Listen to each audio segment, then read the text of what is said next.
Yo, what's up with it? It's your boy Spade, and today we're doing another retro game review over Castlevania Aria of Sorrow, which was released back in May of 2003.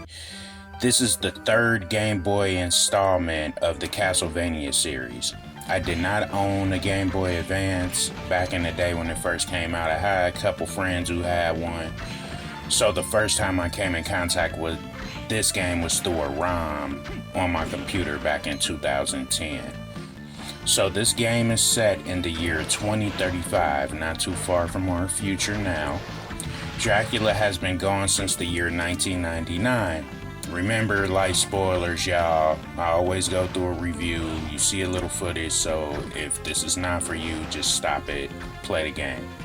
Anyway, the main character, Soma Cruz, is kind of like a weird teenager with some oddball powers.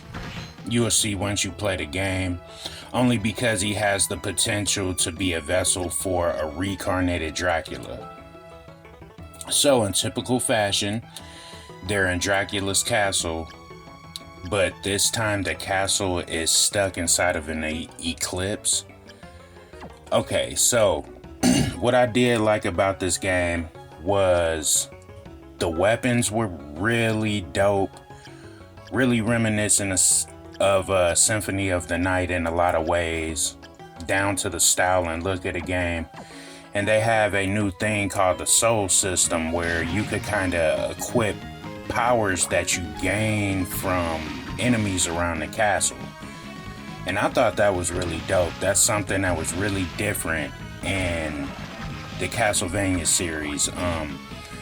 This game here is like regarded to be one of the better in the series, which I think is true to a degree, but not without its own fallbacks. But we're not there yet. So it has a decent soundtrack as well.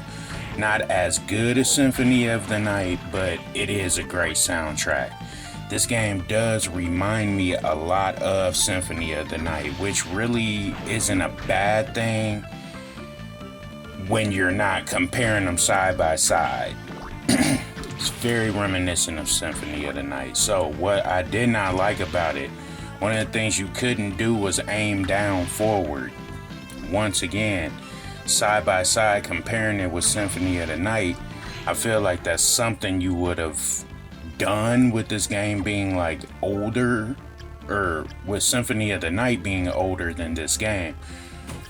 But I digress. I don't know if it was maybe because of the controls on the Game Boy Advance. I never owned one, so I can't really say. You guys let me know in the comments if you could hit down forward on any other games on the Game Boy Advance. I'm not really sure. Also, it's not a very long game either. I think the playtime on this thing was like 15 hours or maybe 10 hours. I don't know. It was a shorter game. Symphony of the Night really wasn't super long. Once again, comparing them side by side, but at the same time, I felt like it was a longer game, and you know, there's ways to make that game longer as well. Also, it really wasn't as challenging as most Castlevania games are with the soul sets and everything, because there's ways you could kind of breeze through this game. With the short play time, you know, and then not really being super duper challenging. Some of the bosses were just some of the easiest bosses I ever defeated. I mean, looking at this game, from a scale from 1 to 5, I'll give it a 3 out of 5. Like, it killed it for me not being able to aim down forward. But that's what it is. It's your boy OG Spade. Support me. Holla at me later. Love y'all. Peace.